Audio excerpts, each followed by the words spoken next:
Hello soldier, स्वागत है आप सभी का आपका अपने यूट्यूब चैनल एसकेसी डिफेंस अकेडमी में। आई होप आप सभी स्वस्थ होंगे, बेहतरीन लेवल से अपने एग्जामिनेशन का प्रिपरेशन कर होंगे। आपका NDA, air force, navy, CDS, coast guard बेहतरीन लेवल का वैकेंसी आ रहा है, तो बिल्कुल जी जान से लग जाइए और एग्जाम को फोड़ डालिए। जो भी आपका सपना है, ऑफिसर बनना है या अग्निवीर में जाना है, तो अपने सपने को साकार कीजिए हमारे टीम के साथ जुड़कर, हमारे चैनल के साथ जुड़कर। क्योंकि यहाँ पे जो आपको वीडियो मिलता है सूरज कंटिन्यूटी बेस्ड मिलता है। यही हम लोग का फर्स्ट प्रिंसिपल है, कंटिन्यूटी पे वीडियो देना स्टूडेंट को, पर सिलेबस के अकॉर्डिंग और फुल डेडिकेशन के साथ। मतलब जो भी आपका डिफेंस का सिलेबस है उस डेडिकेशन के साथ हम लोग पढ़ाते हैं अपने कॉन्सेप्ट को। आप इतना दिन से पढ़ रहे हैं और आज तो न्यू चैप्टर का दिन है भाई। आज तो जबरदस्त लेवल वीडियो को शेयर होना चाहिए मेरे भाई। तो फटाफट न्यू स्टूडेंट हो या कोई भी स्टूडेंट हो, जय हिंद का कमेंट कीजिए। फर्स्ट ऑफ ऑल सबसे पहले आप जय हिंद का कमेंट कीजिए कि यस सर, जय हिंद सर, जय हिंद सर। और कैसा जोश है, क्योंकि आज हम न्यू चैप्टर जबरदस्त आगाज के साथ पढ़ने जा रहे हैं। दैट इज आवर फ्रिक्शन, जिसको हिंदी में घर्षण बोलते हैं। घर्षण, फ्रिक्शन, क्योंकि हमने बहुत बार इसका नाम भी लिया है। आज फ्रिक्शन फोर्स को बेहतरीन लेवल से डिस्कस करेंगे। तो क्या आप रेडी हैं कॉन्सेप्ट को फोड़ने के लिए सोल्जर्स? जैसा कि जानते हैं, कल ही हमने न्यूटन्स लॉ ऑफ मोशन को फिनिश किया है बेहतरीन लेवल से। 6 पार्ट मैंने पढ़ाया। अगर उस पार्ट को आप बेहतरीन लेवल से पढ़ लेते हैं तो आपका एक क्वेश्चन और एक कॉन्सेप्ट नहीं छूटेगा आपके एग्जाम में। वहीं से सारे क्वेश्चन और कॉन्सेप्ट बनेगा। क्योंकि मैं जब से ये कोर्स स्टार्ट किया हूँ फिजिक्स का, आप देख रहे हैं फुल डेडिकेशन के साथ मैं सोल्जर्स आप लोग को पढ़ा रहा हूँ। तो मैं आपका भी सपोर्ट चाहता हूँ कि आप वीडियो को भाई, आज न्यू चैप्टर है, जबरदस्त लेवल पे आज शेयर कर दीजिए हर जगह कि संतोष सर फिजिक्स पढ़ाने तहलका मचाने आ गए हैं जबरदस्त लेवल पे। तो फटाफट, यू हैव ऑलरेडी 10 सेकेंड है मेरे भाई, जल्दी जल्दी इसको शेयर कर दीजिए और एक कमेंट कीजिए कि हाँ सर, हाउ द जोश, और कैसा लग रहा है आज कंटेंट। वीडियो इनके बाद बिल्कुल बताइएगा कि सर आज आपने कैसा पढ़ाया है। और न्यूटन्स लॉ ऑफ मोशन में अगर किसी तरह का क्यूरी है तो आप पूछ सकते हैं आप मेरे भाई, ठीक है।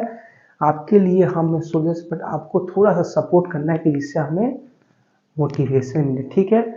और न्यू स्टूडेंट हो तो प्लीज़ चैनल को सब्सक्राइब करना ना भूलें कि हर नोटिफिकेशन आपको सबसे पहले और सबसे एक्यूरेट मिलता है हमारे चैनल पे। और करेंट अफेयर का भी देख रहे हैं वीडियो आ रहा है तो उसको भी प्लीज़ वॉच कीजिए।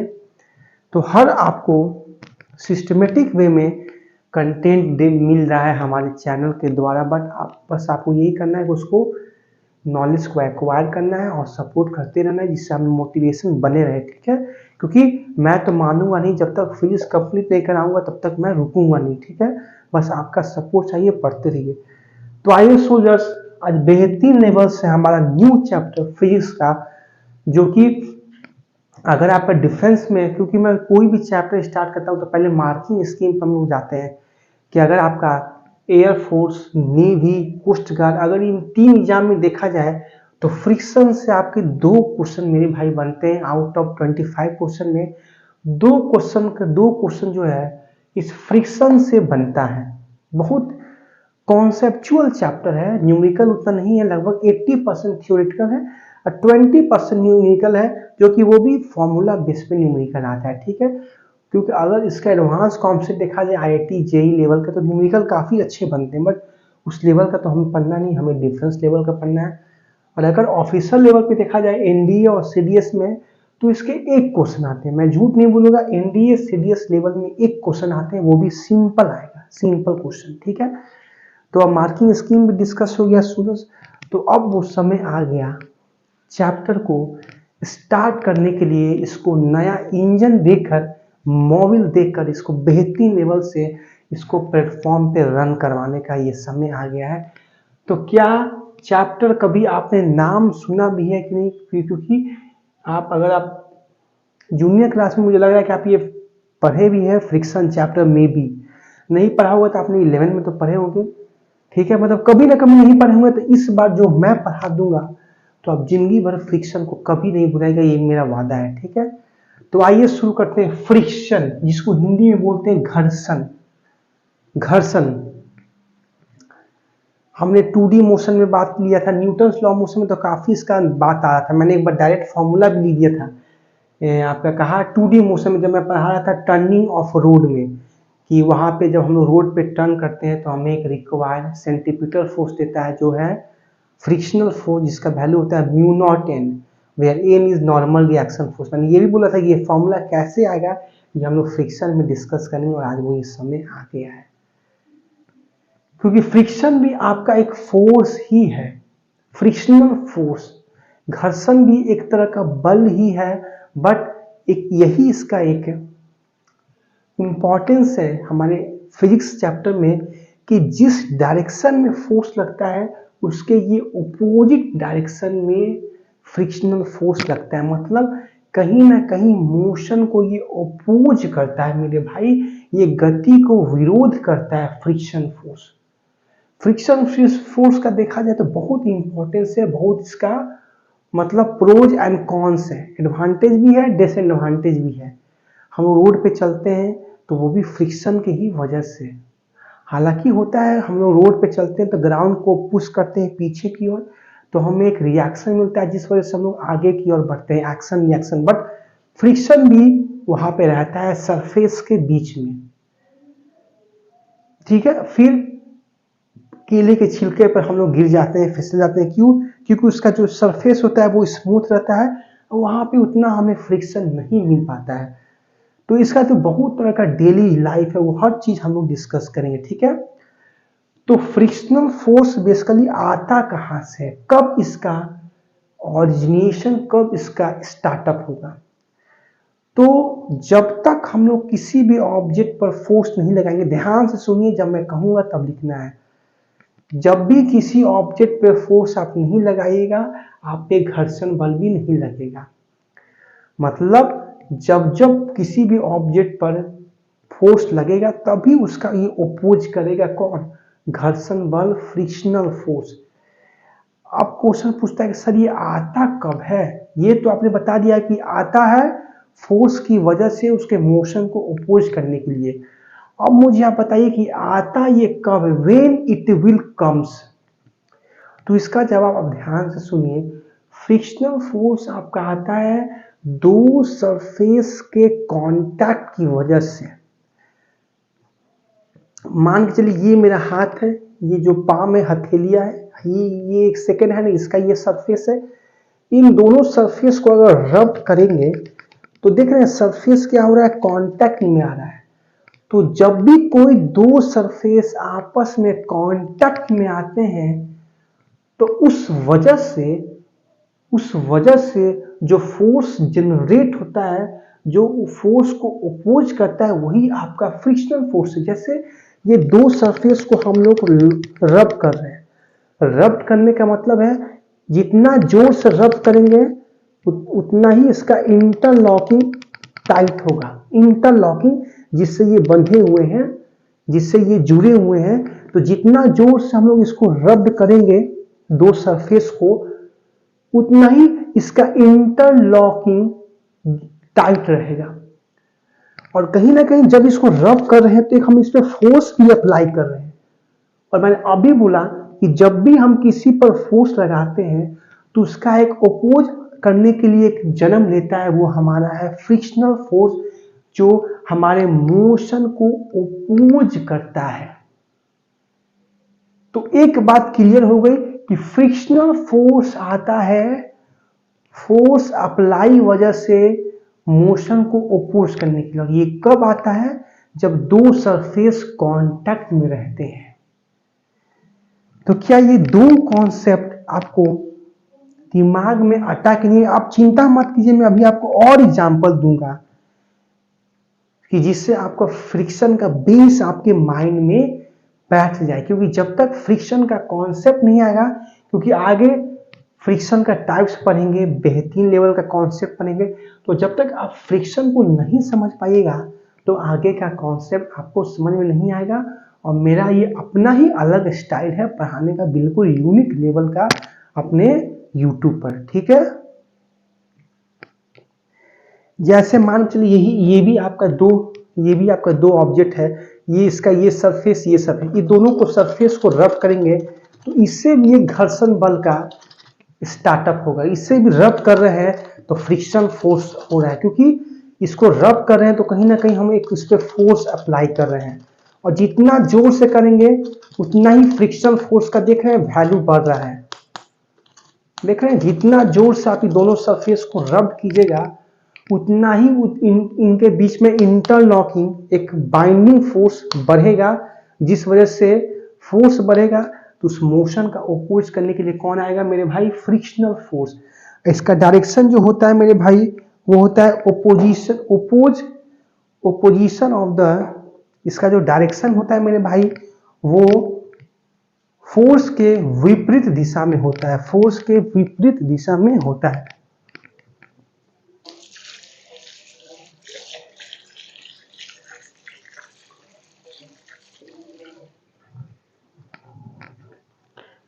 तो क्या मुझे बताइए, यहां तक किसी तरह का प्रॉब्लम है तो मुझे बताइए। थोड़ा सा मार्कर लग गया था, इंक थोड़ा सा हाथ में, वही थोड़ा सा वॉश करने गया था। तो मुझे बताइए क्या यहां तक आपको किसी तरह का क्यूरी है तो आप प्लीज मेरे भाई पूछ सकते हैं।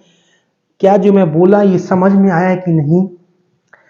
जैसे हम लोग रोड पे ग्राउंड में दौड़ते हैं, आप लोग डिफेंस एक्सपीरियंट हो तो जरूर रनिंग करते होंगे।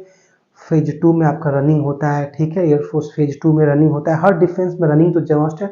तो जब हम लोग दौड़ते हैं तो कहीं ना कहीं हम लोग वहां पे भी न्यूटन थर्ड लॉ काम करता है, फ्रिक्शन यूज होता है। हम लोग ग्राउंड को पीछे की ओर पुश करते हैं, बट ग्राउंड का तो मास ज्यादा है तो वो घसकता नहीं है, बट उस एक्शन के वजह, उस एक्शन के इंस्टेड पे वो हम पे ग्राउंड रिएक्शन फोर्स भी लगाता है, जिस वजह से हम आगे मूव करते हैं।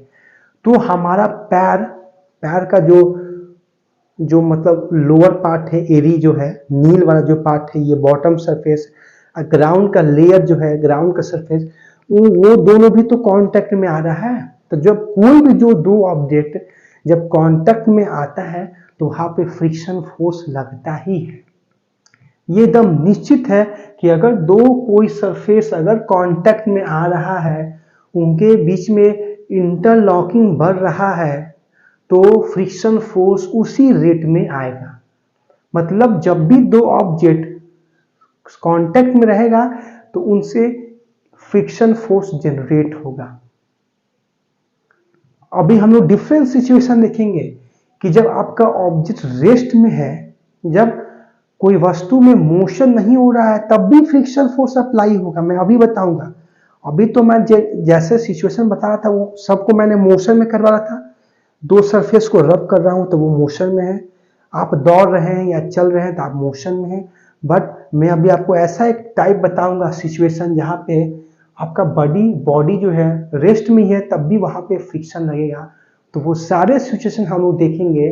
बट ये मुझे बताइए, क्या ये दो चीज जो मैं बताया हूं कि फ्रिक्शन कब आता है और कैसे आता है, क्या आपको समझ में आया कि नहीं मुझे बताइए। तो क्या मैं ये दो लाइन लिख सकता हूं फ्रिक्शन के अंडरस्टैंडिंग लेवल पर, अगर आपका परमिशन हो तो। फ्रिक्शन इट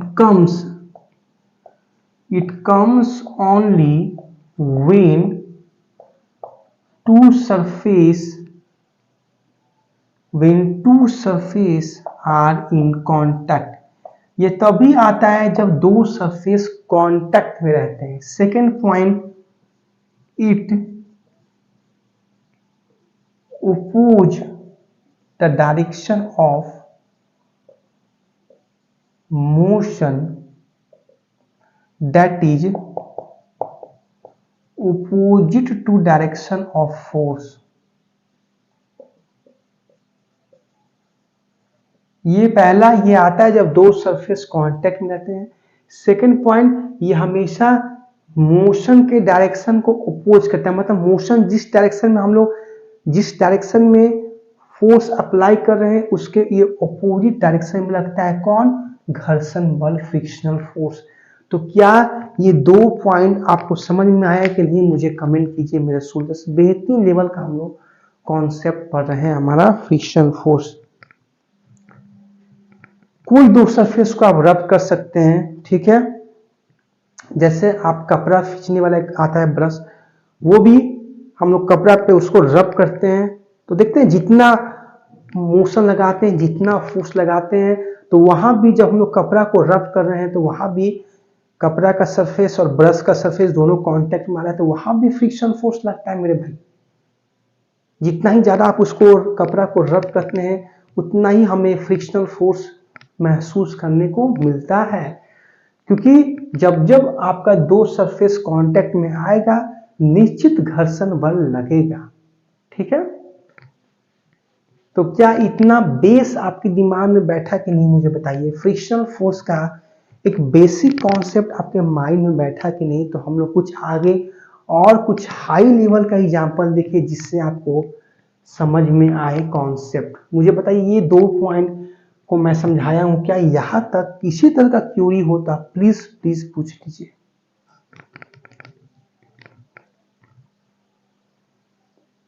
क्या हम लोग आगे मूव करें।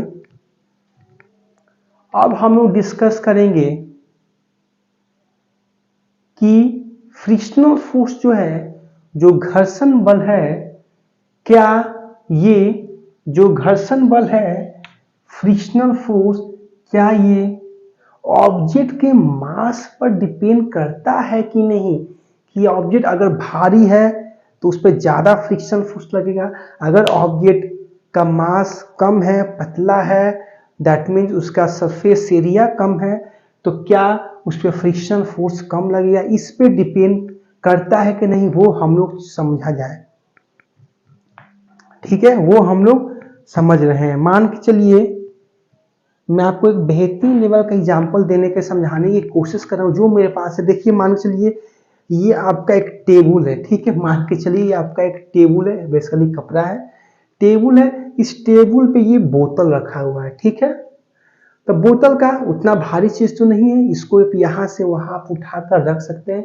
तो देख रहे हैं बोतल का जो नीचे वाला पार्ट है, ये जो टेबल का जो सरफेस है दोनों कांटेक्ट में है, पर अभी जो है आपका ये बोतल रेस्ट में है। बोतल रेस्ट पे है तो no velocity, velocity zero, acceleration zero. Is it clear और नॉट। जब बोतल रेस्ट पे है कुछ ये हॉरिजॉन्टल टेबल पे, तो इस बोतल में कोई मोशन नहीं हो रहा है, तो मुझे बताइए यहाँ पे फ्रिक्शन फोर्स भी नहीं लग रहा होगा, क्योंकि मैंने बताया मेरे अनुसार कि जब फोर्स लगेगा तभी फ्रिक्शनल फोर्स इसको ओपोज करता है। यस या नो, आप बोलोगे बिल्कुल सर आपने यही बताया। अब आप देख रहे हैं कि ये जो बोतल है इसका मास उतना भी हेवी नहीं है कि हम 10 को आदमी को बुला कर लाएं, इस बोतल को यहां से वहां इसको उठाकर ले जाना पड़ेगा। मतलब ये इसका मास इनफ है एक पर्सन के लिए कि इसको उठाकर यहां से वहां रख दे। इज इट क्लियर और नॉट। इज इट क्लियर और नॉट। क्या इस बोतल को उठाने के लिए हमें 10 आदमी को बुलाना जरूरी है कि 10 आदमी आइए, इतना भारी है कि हमसे उठ नहीं रहा है। इज इट क्लियर और नॉट। आप बोलोगे यस सर।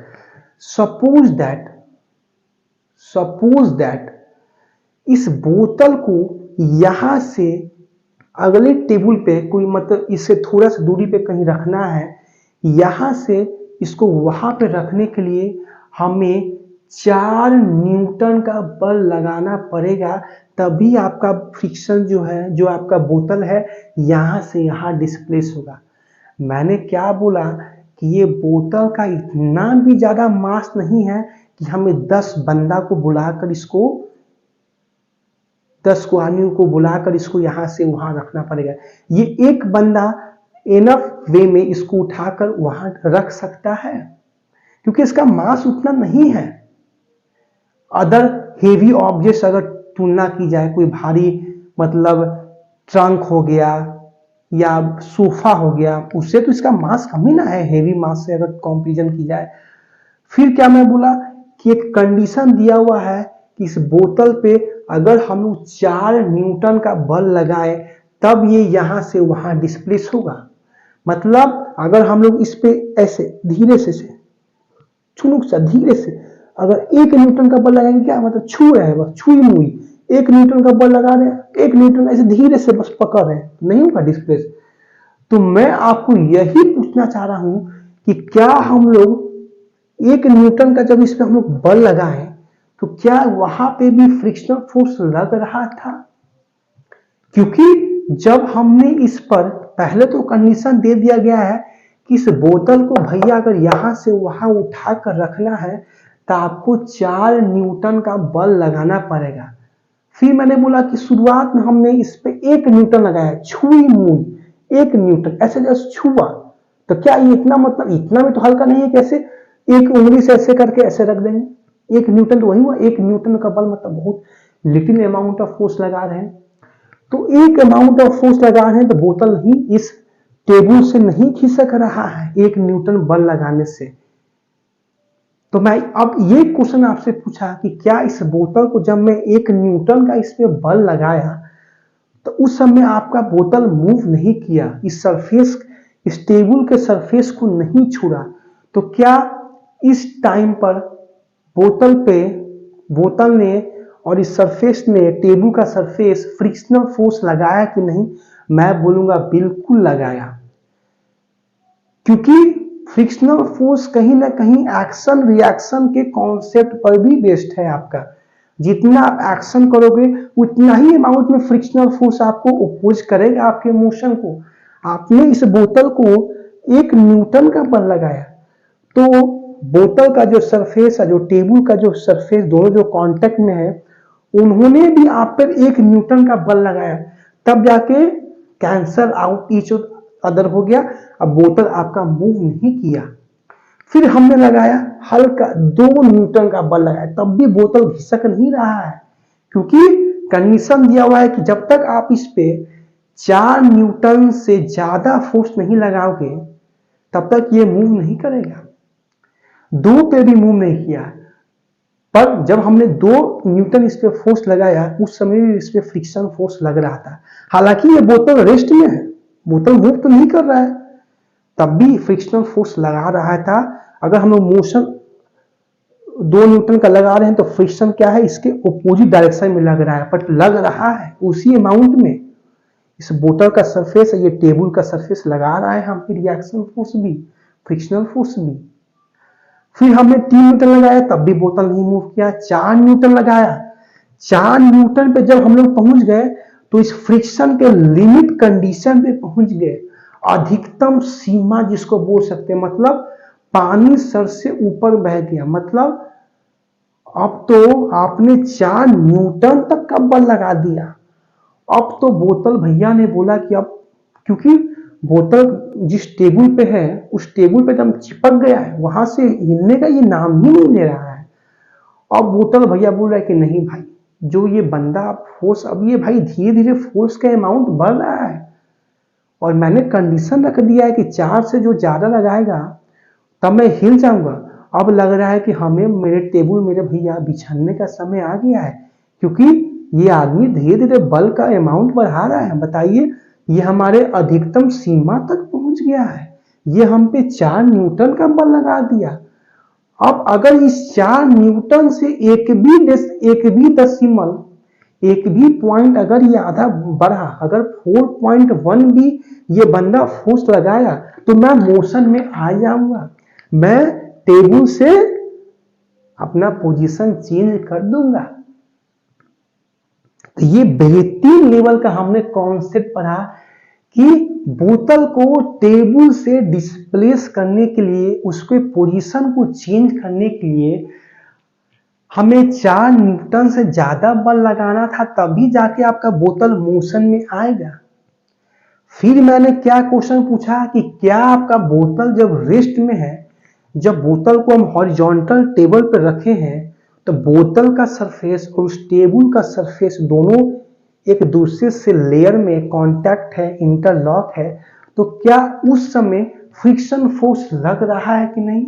वो हमने क्लियर किया कि जैसे आपने देखा शुरुआत में हमने 1 न्यूटन बल लगाया, छुई मुई एकदम धीरे से, तो बोतल नहीं हिला, बट उस समय 1 न्यूटन का जब हमने बल लगाया, और मैंने बोला है कि जब जब फोर्स लगेगा तब तक फ्रिक्शनल फोर्स आएगा, तो 1 न्यूटन का बल लगाया, हालांकि बोतल नहीं मूव किया, बट हमको उसी अमाउंट में हमें फ्रिक्शनल फोर्स भी मिला, रिएक्शन फोर्स मिला 1 न्यूटन का अपोजिट डायरेक्शन में। 2 न्यूटन लगाया, उसने उतना ही अमाउंट में फ्रिक्शनल फोर्स मिला। बोतल का लेयर और टेबल का लेयर जो दोनों जो कांटेक्ट में है वही दोनों के बीच में ना फ्रिक्शनल फोर्स लग रहा है, क्योंकि दो सरफेस के कांटेक्ट की वजह से ही ना फ्रिक्शनल फोर्स आते हैं। फिर हमने 3 न्यूटन लगाया तब भी बोतल नहीं मोशन में आया। फिर हम लोग पहुंच गए 4 न्यूटन, मतलब इस बोतल का मैक्सिमम वैल्यू तक पहुंच गए, मतलब पानी सर से ऊपर बह गया। अगर 4 न्यूटन से अगर 0.1 भी अगर उस बंदे ने अगर फोर्स लगा दिया तो ये बोतल आपका मोशन में आएगा। और यही हुआ, वो बंदा ने 4.1 जहां लगाया, बस बोतल ने टेबल का साथ छोड़ दिया, दोनों की दोस्ती खत्म, बस बोतल आपका मोशन में आ गया। तो ऐसा फ्रिक्शन, ऐसा घर्षण को क्या कहते हैं? जब कोई ऑब्जेक्ट अगर आपका रेस्ट में है, ऐसा फ्रिक्शन को क्या कहते हैं?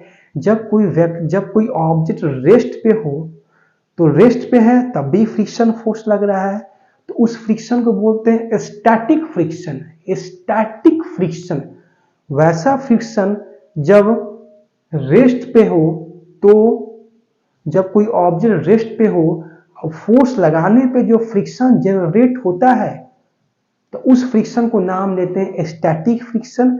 और उस स्टैटिक फ्रिक्शन के जो मैक्सिमम वैल्यू तक आप पहुंच गए, उसको बोलते हैं लिमिटिंग फ्रिक्शन। क्या बोलते हैं? सीमांत घर्षण। इस बोतल को यहां से यहां मोशन करवाने के लिए हमें 4 न्यूटन से ज्यादा बल लगाएंगे, तब जाके बोतल आपका मूव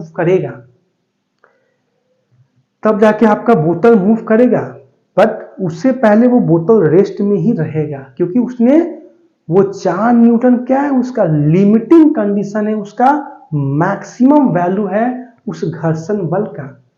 क्योंकि पहले आपका बोतल रेस्ट में ही तो है मेरे भाई। रेस्ट पे पहले हमने 1 न्यूटन बल लगाया, फिर 2 न्यूटन बल लगाया, फिर 3 न्यूटन बल लगाया, बट ये 1 न्यूटन, 2 न्यूटन, 3 न्यूटन जो बल लगा रहे हैं, हमें फ्रिक्शनल फोर्स भी तो मिल रहा है। यही फ्रिक्शनल फोर्स जो कोई भी ऑब्जेक्ट रेस्ट पे हो, उस रेस्ट कंडीशन में जो हमें फ्रिक्शनल मिल रहा है, जो हमें घर्षण मिल रहा है, वही फ्रिक्शन को बोलते हैं स्टैटिक फ्रिक्शन। उस स्टैटिक फ्रिक्शन का एक मैक्सिमम वैल्यू होता है कि अगर उस मैक्सिमम वैल्यू से अगर आप उस पर बल लगाइएगा तो आपका ये ऑब्जेक्ट मोशन में आ जाएगा। और जब ऑब्जेक्ट मोशन में आ जाएगा तो वहां भी फ्रिक्शन लगेगा, उसको दूसरा नाम देंगे, बट वो उसका मैक्सिमम वैल्यू है 4 न्यूटन। ये बोतल को हॉरिजॉन्टल टेबल से डिस्प्लेस करने के लिए उसका मैक्सिमम वैल्यू है, तो उसको बोलते हैं लिमिटिंग फ्रिक्शन। और जब ऑब्जेक्ट रेस्ट पे हो और उस वक्त फ्रिक्शन लगता है, उसको बोलते हैं स्टैटिक फ्रिक्शन। तो क्या ये फ्रिक्शन का जो टाइप है, जो मैंने पहला टाइप जो बताया, क्या मेरे भाई समझ में आया कि नहीं? मैं लगभग 30 मिनट इस पे दिया हूँ बेहतरीन लेवल समझाने के लिए। छोटा सा आपके साथ एग्जांपल शेयर किया हूँ, क्या आपको समझ में आया कि नहीं? मुझे कमेंट कीजिए।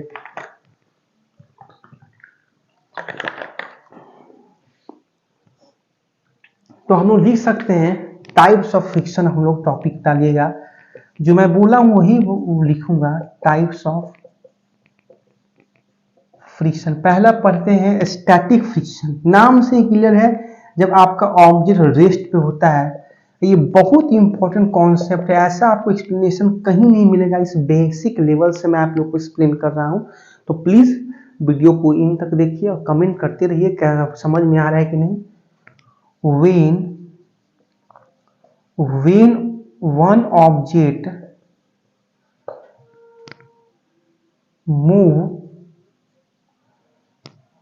when one object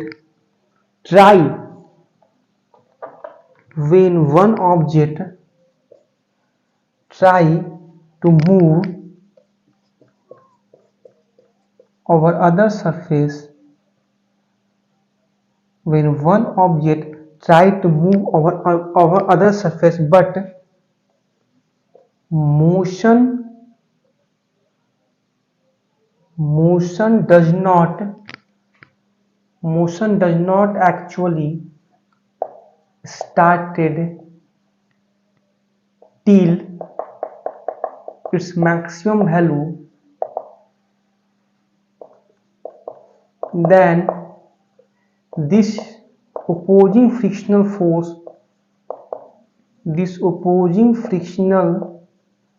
force is called static frictional. क्या डिफिनेशन क्लियर हुआ कि नहीं मेरे भाई?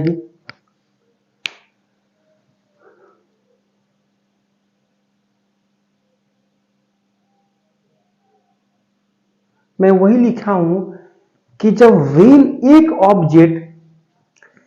एक ऑब्जेक्ट कोशिश करता है मूव ओवर अदर सरफेस, मतलब एक ऑब्जेक्ट जैसे आपका ये बोतल है, कोशिश कर रहा था कि अदर सरफेस पे वो मोशन करने के लिए, मूव करने के लिए, बट मोशन जो है हमारा एक्चुअली नहीं स्टार्ट हो रहा था टिल इट्स मैक्सिमम वैल्यू।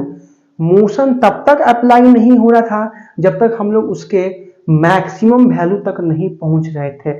जैसे ही मैक्सिमम वैल्यू से ज्यादा फोर्स अप्लाई कीजिएगा वो बॉडी मोशन में आ जाएगा, वहां पे दूसरा फ्रिक्शन लगेगा। बट ऐसा फ्रिक्शनल फोर्स जब ऑब्जेक्ट रेस्ट पे हो और उस समय जो फ्रिक्शनल फोर्स लगता है उसके मैक्सिमम वैल्यू तक पहुंचने के लिए उस ओपोजिंग फोर्स को बोलते हैं स्टैटिक फ्रिक्शन। क्या बोलते हैं? Static friction. कि जब आपका एक ऑब्जेक्ट कोशिश करता है कि दूसरे सरफेस पर मूव करे बट मोशन नहीं स्टार्ट हुआ था। अब मोशन आपका कब तक नहीं स्टार्ट होता है? जब तक आपका फोर्स मैक्सिमम वैल्यू तक ना अप्लाई हो जाए। जब मैक्सिमम वैल्यू से ज्यादा आपका फोर्स अप्लाई होगा तभी जाके ऑब्जेक्ट जो है मोशन में आएगा। बट स्टैटिक फ्रिक्शन वैसा फ्रिक्शनल फोर्स है जब ये ऑब्जेक्ट रेस्ट में रहता है तब लगता है, और कब तक लगता है? जब तक हम लोग उसके मैक्सिमम वैल्यू तक ना पहुंच जाए। क्योंकि मैक्सिमम वैल्यू से ज्यादा अगर हम फोर्स अप्लाई कर दें तो वो ऑब्जेक्ट आपका मोशन में आ जाएगा। अब मोशन में आ जाता है तो वहां पे दूसरा घर्षण बल लगता है। तो ये स्टैटिक फ्रिक्शन कब लगता है मेरे भाई? सिंपल सी भाषा में, जब आपका ऑब्जेक्ट रेस्ट में रहता है तो क्या आपका स्टैटिक फ्रिक्शन कॉन्सेप्ट ये छोटे से एग्जांपल से जो मैंने बोतल का दिया और एक टेबल पे जो सरफेस पर रखा हुआ है उस एग्जांपल से मैंने आपके स्टैटिक फ्रिक्शन के कॉन्सेप्ट को क्लियर करने का अपना पूरा कोशिश किया है मेरे वॉरियर। तो क्या मैं अभी इसे रफ कर सकता हूं? अब आइए लिमिटिंग फ्रिक्शन पढ़ा जाए।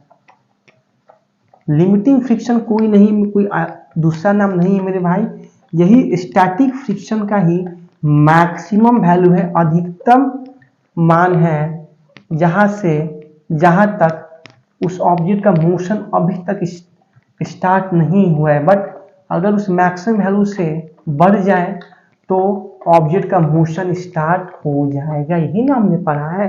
तो आइए next heading second, limiting friction. तो ये लिमिटिंग फ्रिक्शन बहुत बच्चे कंफ्यूज होते हैं, आप कंफ्यूज मत होइएगा। स्टैटिक फ्रिक्शन का ही ये एक मैक्सिमम कंडीशनल वैल्यू है कि अगर ये क्या है, स्टैटिक फ्रिक्शन का ही मैक्सिमम वैल्यू है कि अगर आप यहां तक फोर्स अप्लाई कर रहे हैं तो स्टैटिक फ्रिक्शन वर्क करेगा। बट इस स्टैटिक फ्रिक्शन से अगर आप मैक्सिमम वैल्यू से अगर आप आगे बढ़ जाए, स्टैटिक फ्रिक्शन का जो मैक्सिमम वैल्यू है उससे अगर आप आगे बढ़ जाइएगा तो ऑब्जेक्ट मोशन में आ जाएगा, वहां पर उसका लिमिटिंग फ्रिक्शन वर्क नहीं करेगा। That mean the maximum value of static friction upon which body motion does not started। ये मेरे भाई स्टैटिक फ्रिक्शन का ये मैक्सिमम वैल्यू है। अगर यहां तक अगर आप फोर्स अप्लाई कर रहे हैं तो आपका जितना आप फोर्स अप्लाई कीजिएगा उसी अमाउंट में आपका फ्रिक्शनल फोर्स मिलेगा। बोतल को आपको, ये बोतल है टेबल पर रखा गया है, इस बोतल को यहाँ से यहाँ डिस्प्लेस करने के लिए आपको 4 न्यूटन का बल लगाना है।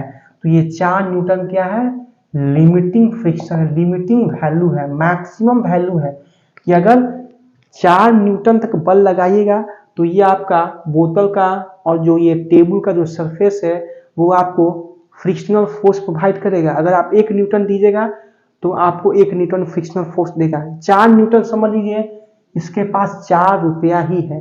अगर आप इसको जब तक 4 रुपया दीजिएगा, जब तक इसको आप 4 रुपया तक दीजिएगा तो ये आपको लौटाते जाएगा, रिटर्न देते जाएगा।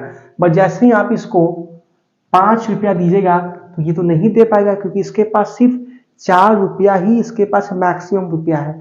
अगर आप इसको 4.5 रुपया भी दीजिएगा तो ये नहीं लौटा पाएगा, ये अपना पीछे हट जाएगा। वही सेम कंडीशन है, ये आपका स्टैटिक फ्रिक्शन का ये मैक्सिमम वैल्यू है, टॉप मोस्ट वैल्यू है कि अगर यहाँ तक आप फोर्स अप्लाई कीजिएगा तो बोलेगा कि यहाँ तक मैं रिस्पॉन्सिबिलिटी लेता हूँ मेरे भाई, यहाँ तक मैं बोतल को हिलने नहीं दूंगा टेबल से, टेबल के सरफेस से, कुछ भी हो जाए।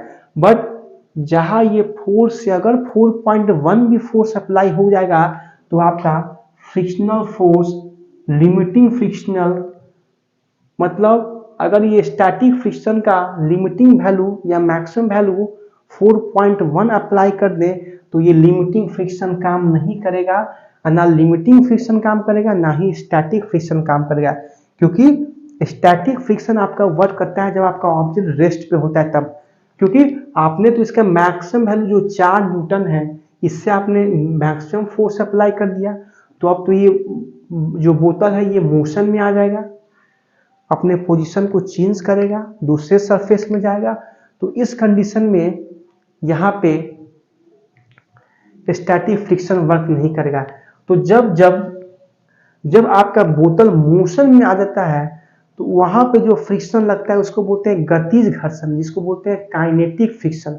बट उस काइनेटिक फ्रिक्शन को डिस्कस करने से पहले मैं इसका फॉर्मूला बताना चाहता हूँ लिमिटिंग फ्रिक्शन का, कुछ इंपॉर्टेंट नोट्स, ठीक है।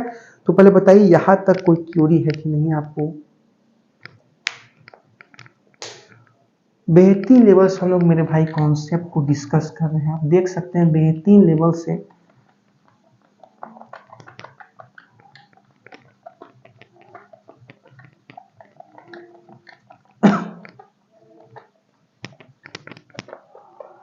क्या कॉन्सेप्ट क्लियर हो रहा है कि नहीं मेरे भाई।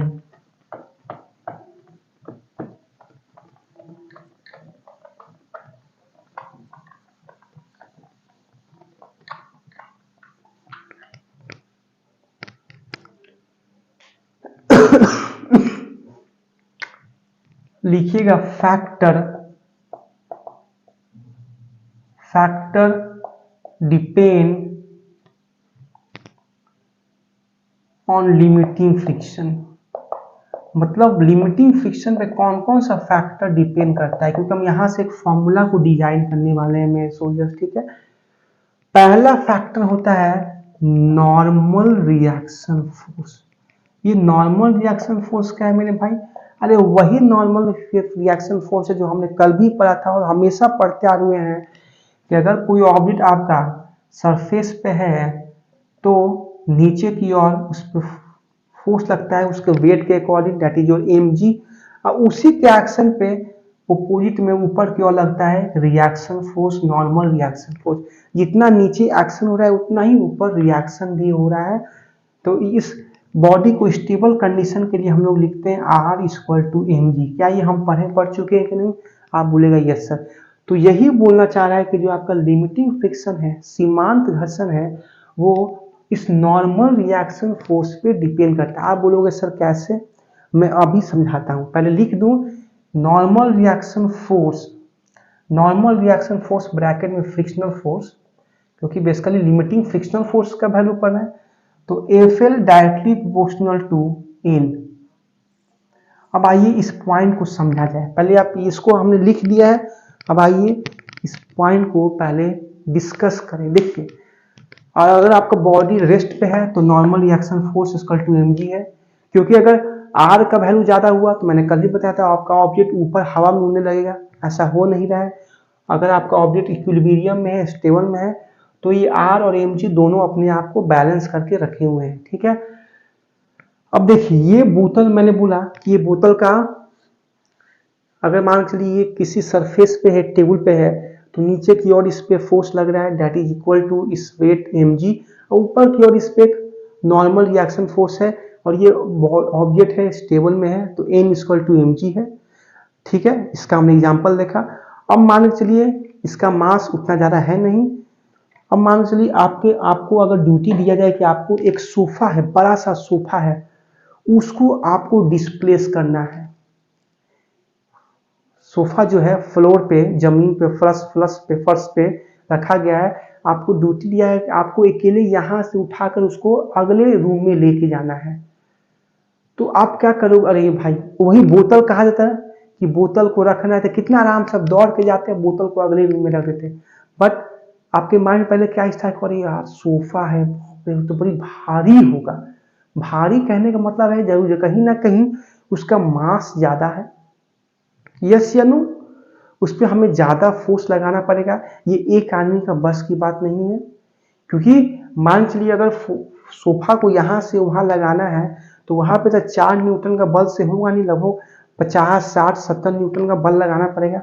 मतलब कहीं ना कहीं 2-4 आदमी को बुलाना पड़ेगा, तब जाके उसको उठाकर यहाँ से वहां रख पाएंगे सोफा को, एक रूम से दूसरे रूम पे।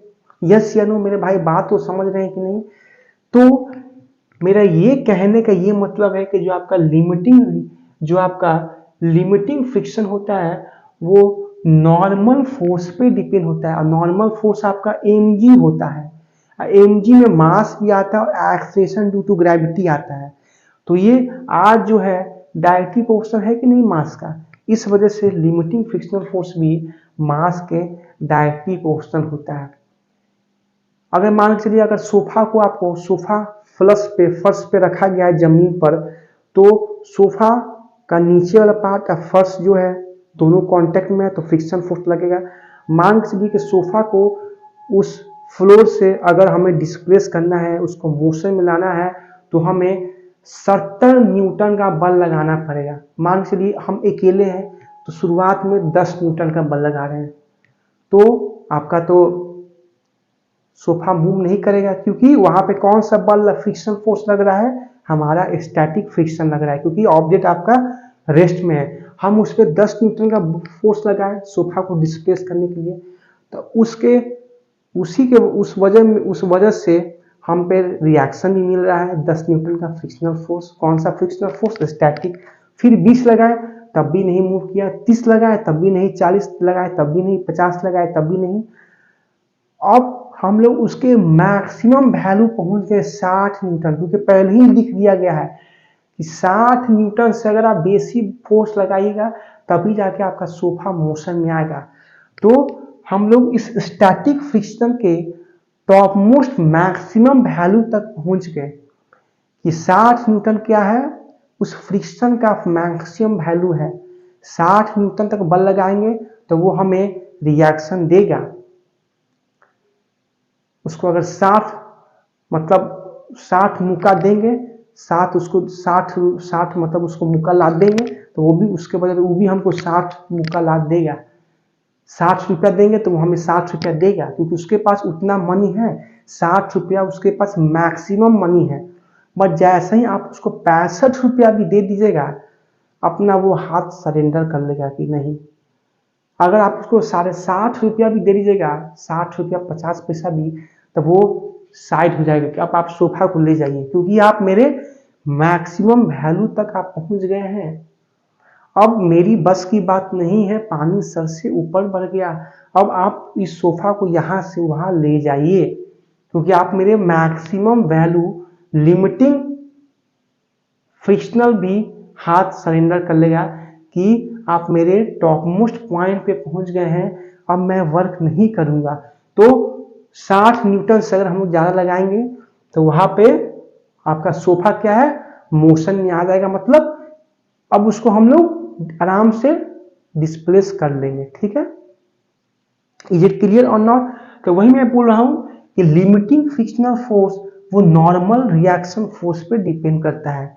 जितना ही ज्यादा उसका मास रहेगा, उतना ही उस पर ज्यादा फ्रिक्शनल फोर्स का इन्फ्लुएंस रहेगा उतना ही उस पर इम्पैक्ट रहेगा। कोई छोटा ऑब्जेक्ट है उसको यहाँ से वहाँ डिस्प्लेस करेंगे तो वहाँ पे उतना उस पर घर्षण नहीं लगेगा। जितना ही ऑब्जेक्ट हैवी उतना ही उस पर फ्रिक्शनल फोर्स का वैल्यू भी ज़्यादा रहेगा, उसका लिमिटिंग फ्रिक्शनल फोर्स का। तो FL directly proportional to normal reaction force. अगर इसको और मतलब लिख दे मैथमेटिकल टर्म में, तो एफएल इक्वल टू, इस प्रोपोर्शनलिटी साइन को बता दें तो इसके जगह पे कहता है म्यू एस, और नॉर्मल रिएक्शन फोर्स का क्या वैल्यू होता है, एम जी। ये एक बेहतरीन फॉर्मूला बन गया। यही फॉर्मूला हम लोग डायरेक्ट लिखते थे। आज देख रहे हैं कितना क्या इसका खूबसूरत सा कॉन्सेप्ट है। FL limiting frictional force equal to mu S. Mu क्या मेरे भाई, घर्षण गुणांक, कोफिशिएंट ऑफ फ्रिक्शन, और M G is normal reaction force या रिएक्शन फोर्स का वैल्यू है एम जी। ठीक है, ये एस क्या है मेरे भाई, क्योंकि ये आपका स्टैटिक फ्रिक्शन में हम लोग पढ़ रहे हैं, क्योंकि ये जो म्यू है मेरे भाई वो वैल्यू इसका चेंज होते रहता है। स्टैटिक में एस आएगा, हम लोग आगे पढ़ेंगे काइनेटिक, वहां पे म्यू के आ जाएगा, फिर आगे पढ़ेंगे रोलिंग तो वहां पे म्यू आर आ जाएगा। मतलब म्यू का वैल्यू हमेशा वैरी करते जाते हैं। ठीक है, तो FL equal to mu S. S क्या है, क्योंकि यहाँ पे कौन सा फ्रिक्शन पढ़ रहे हैं हम लोग, स्टैटिक फ्रिक्शन, क्योंकि आप यहाँ पे ऑब्जेक्ट रेस्ट में ही बात कर रहे हैं। ठीक है, क्योंकि आप जब तक आप इसके मैक्सिमम वैल्यू से ज्यादा फोर्स नहीं लगेगा तो ये मोशन में नहीं आएगा। तो उस कंडीशन में जो फ्रिक्शन का जो गुणांक होगा, जो कोफिशिएंट होगा, उसको बोलेंगे mu S, coefficient of static friction. Coefficient of static friction यहाँ पे वर्क करेगा। ये एफएल क्या है, स्टैटिक फ्रिक्शन का मैक्सिमम वैल्यू, जिसको हम बोलते हैं लिमिटिंग फ्रिक्शनल फोर्स। तो क्या यहाँ तक ये फॉर्मूला आपको क्लियर हुआ कि नहीं, मुझे बताइए। और ये कैसे एन आपका एम जी इक्वल हुआ, क्योंकि अगर आपका बॉडी रेस्ट में है तो जो ऑब्वियसली सी बात है, स्टेबल के लिए आर एम जी के इक्वल ही होगा। ठीक है, अगर कोई का भी वैल्यू ज्यादा हो गया तो आपका ऑब्जेक्ट ऊपर नीचे जा सकता है। अगर आर का वैल्यू ऊपर हो गया तो आपका बोतल है हवा में उड़ने लगेगा। एम जी का वैल्यू ज्यादा हुआ तो टेबल को नीचे की ओर छेदा करके जो है बोतल नीचे की ओर से जाएगा। वैसा हो नहीं रहा है, आपका ये ऑब्जेक्ट स्टेबल में है, इक्विलिब्रियम में है, तो इस कंडीशन में आपका आर जो है एम जी के इक्वल है। इसीलिए हम लोग रिएक्शन फोर्स को एम जी के इक्वल लिखते हैं। तो मैंने बेहतरीन लेवल से आपको फॉर्मूला को डिस्कस किया। क्या यहाँ तक ठीक है, क्या यहाँ तक आपको किसी तरह का डाउट है तो आप पूछ सकते हैं। You will have only 20 second to watch all the my hand written notes which is display on the whiteboard and ask any problem if you have.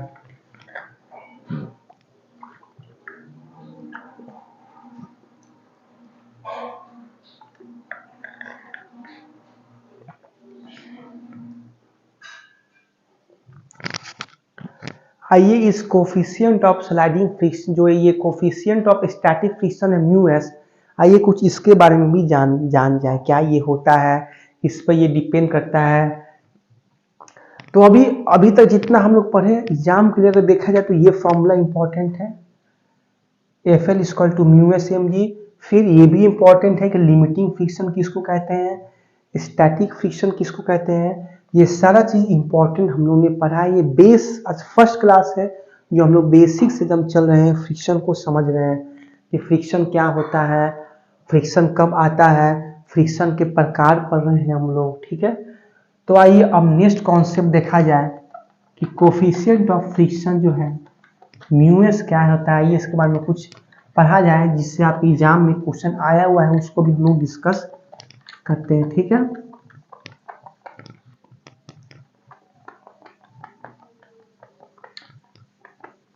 क्या समझ में आ रहा है कि नहीं, फ्रिक्शन फोर्स कमेंट करते जाइए।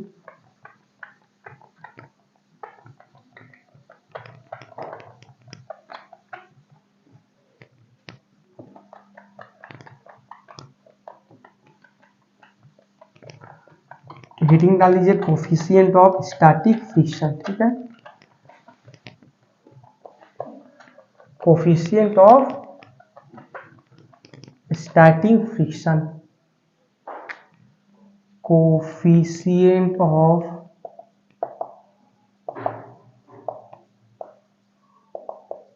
स्टैटिक फ्रिक्शन म्यू एस क्या होता है। तो अभी हमने पढ़ा कि F L equal to mu S N, N को लिख दीजिएगा एम जी, कोई दिक्कत नहीं है।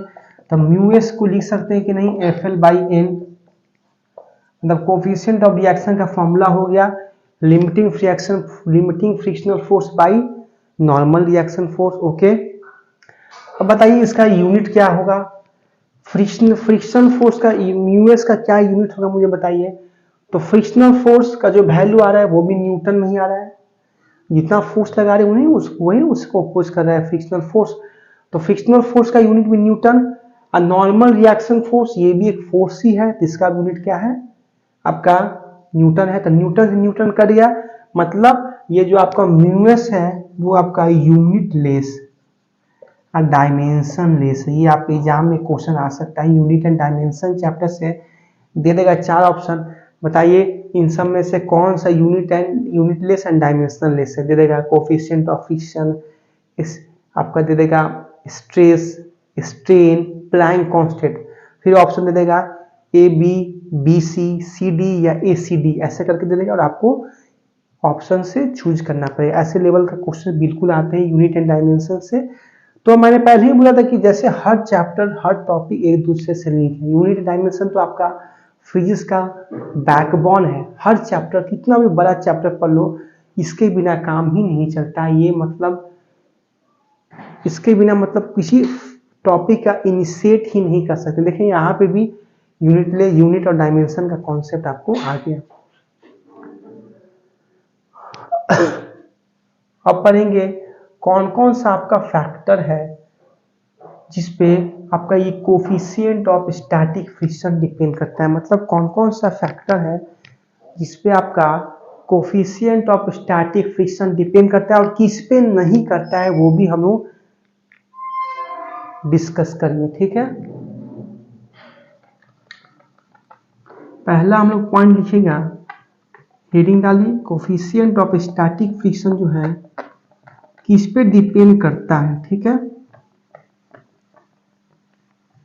आज हम लोग एक ही बस लगता है कि टाइप को पढ़ पाएंगे, बट हम मुझे खुशी है कि एक ही टाइप को हमने पढ़ा है, बट बेहतरीन लेवल से कॉन्सेप्ट को डिस्कस किया है, क्योंकि मेरा यही इंटेंशन रहता है कि मेरे स्टूडेंट्स जो हैं को अपने टॉपिक को समझें। मैं ये कभी नहीं सोच के आता हूँ कि आज मुझे इतना पढ़ाना, मैं चाहता हूँ कि इतना ही पढ़ें, लिटिल अमाउंट में ही पढ़ें, बट मेरे सोल्जर्स को पूरा कॉपी स्कैन हो जाना चाहिए। जितना मैं बोलूं, जितना मैं लिखूं, वो आपके माइंड में 100% स्कैन हो जाना चाहिए। यही मेरा टारगेट रहता है। ये मैं कभी नहीं सोच के आता हूँ कि आज मुझे इतना पढ़ाना है, सिलेबस को जल्दी खत्म करना है। अरे सिलेबस हो जाएगा, कोई चिंता नहीं करना है। मैं पंक्चुअल हूँ, मेरे सोल्जर्स पंक्चुअल है, तो सिलेबस भी ऑब्वियसली सी बात हो जाएगी। मेहनत कर रहे हैं हम लोग भी, आप भी कर रहे हैं, तो बिल्कुल होना ही है, बट समझना ज्यादा जरूरी है, ठीक है। ये उतना बड़ा भी चैप्टर नहीं है, जैसे मान चलिए आप आज आपका वेडनेसडे है, लगभग फ्राइडे तक पक्का आपका हो ही जाएगा, ठीक है। ज्यादा लेक्चर नहीं जाएगा, 2 या 3 लेक्चर इसका बस जाएगा, ठीक है। तो देखिए पहला जो कोफिशिएंट ऑफ स्टैटिक फ्रिक्शन है, इस पे डिपेंड करता है। ये आपका एग्जामिनेशन का क्वेश्चन है, आता है, ठीक है। It depend on the material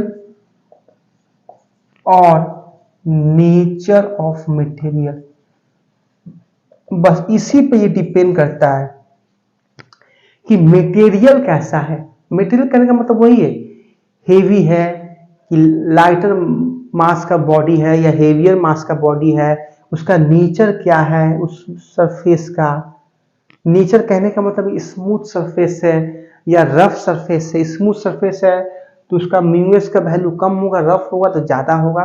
तो ऐसे आपका ये मटेरियल पे डिपेंड करता है और उसके नेचर पे डिपेंड करता है, उसके सरफेस पे डिपेंड करता है।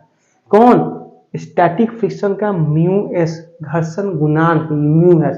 आपके एग्जाम में क्वेश्चन आता है कि म्यू एस किस पे डिपेंड करता है, क्योंकि अभी हम लोग लिखेंगे कि किस पे ये डिपेंड नहीं करता है, तब जाकर आपका और कॉन्सेप्ट क्लियर हो जाएगा, ठीक है। और कभी कभी तो न्यूमेरिकल बेस में क्वेश्चन देता है कि अभी मैं उसको लिख ही लेता हूँ पॉइंट को, तब मैं बताऊंगा ये किस पे डिपेंड नहीं करता। लिख दीजिएगा second point, it does not depend on the area of surface. ये आपके एरिया, सरफेस के एरिया पर डिपेंड नहीं करता है मेरे वॉरियर। मतलब कि ये कोई भी अगर ऑब्जेक्ट है, इसको किसी भी सरफेस पे रख रहे हैं तो इसको ऐसे रखे तो इसका ये सरफेस एरिया हुआ, फिर इसको ऐसे रख रहे हैं तो इसका ये सरफेस एरिया हो गया। मतलब ये इस पे डिपेंड नहीं करता है कि आप इसको ऐसे हॉरिजॉन्टल रख रहे हो या वर्टिकल रख लो, कितना सरफेस एरिया पे रख रहे हो, कितना एंगल इंक्लाइन पे रख रहे हो। वो सिर्फ कोफिशिएंट ऑफ फ्रिक्शन, मटेरियल और उसके नेचर पे डिपेंड करता है, ना कि उसके area of contact of surface के बीच में डिपेंड करता है, ठीक है। ये एरिया ऑफ सरफेस के बीच में डिपेंड नहीं करता है। कौन? घर्षण गुणांक। किसी भी आप कैसे भी आप लिखो, इसको रखो हॉरिजॉन्टल वर्टिकल, घर्षण गुणांक के वैल्यू पे कोई चेंज नहीं आएगा, बट सिर्फ किस पे ये अफेक्ट करता है? मटेरियल और उसके नेचर ऑफ मटेरियल पे। तो ये दोनों पॉइंट आपके पीवाईक्यू है आपके एग्जाम के, air force, navy, NDA, coast guard, CDS, बिल्कुल ये टॉप लेवल का पॉइंट मैं आपको सोल्यूशन बताया हूं, ठीक है। इज इट क्लियर और नॉट? आपके एग्जाम में क्वेश्चन आता है, अब वो समय आ गया कि मैं बताऊं न्यूमेरिकल में कि किसी भी ब्लॉक को हॉरिजॉन्टल टेबल से डिस्प्लेस करने के लिए हमें उसका लिमिटिंग फ्रिक्शनल वैल्यू है 5 न्यूटन और हम उसके area of surface of contact को डबल कर दे रहे हैं, तो क्या कोफिशिएंट ऑफ फ्रिक्शनल का वैल्यू बढ़ेगा या घटेगा या रिमेन सेम? ऐसा क्वेश्चन बहुत आता है, ट्विस्टेड क्वेश्चन आपके डिफेंस एग्जाम में, तो वहां पे आप लिखिएगा रिमेन द सेम, क्योंकि घर्षण गुणांक area of surface of contact के बीच पे निर्भर ही नहीं करता है। तो आप उसका दुगुना करो, उसका एरिया उसके सरफेस के बीच में, या 4 टाइम्स करो या ट्वाइस करो, उस पर कोई फर्क नहीं पड़ता है, ठीक है मेरे स्टूडेंट्स। तो इस तरह से आज हमने स्टैटिक फ्रिक्शनल और लिमिटिंग फ्रिक्शन को क्लियर कर दिया है। आखिर में स्टैटिक का ही मैक्सिमम वैल्यू था लिमिटिंग फ्रिक्शन, उसी का अलग नाम है, उसका मैक्सिमम वैल्यू को ही बोलते हैं लिमिटिंग फ्रिक्शन। अब कल पढ़ेंगे कि जब आपका कोई ऑब्जेक्ट मोशन में आ जाता है तो वहां पे कौन सा फ्रिक्शन लगता है। तो कल बहुत पढ़ेंगे, काइनेटिक्स, स्लाइडिंग, रोलिंग, हर कॉन्सेप्ट को देखेंगे, फिर ग्राफ भी देखेंगे फोर्स अप्लाई और फ्रिक्शनल फोर्स के बीच में। तो आज ये जो क्लास हमने पढ़ा है इसको आप बेहतरीन लेवल से रिवाइज करके आइएगा। किसी तरह का क्यूरी होगा तो प्लीज पूछेगा, एक कमेंट कीजिएगा कैसा आपको लगा आज का क्लास। तो कल मिलते हैं फिर न्यू जोश के साथ, न्यू आगाज के साथ। तब तक ख्याल रखिए, स्वस्थ रहिए, पढ़ते रहिए, ध्यान रखिए अपना, खेलते रहिए। बाय बाय, जय हिंद माय वॉरियर।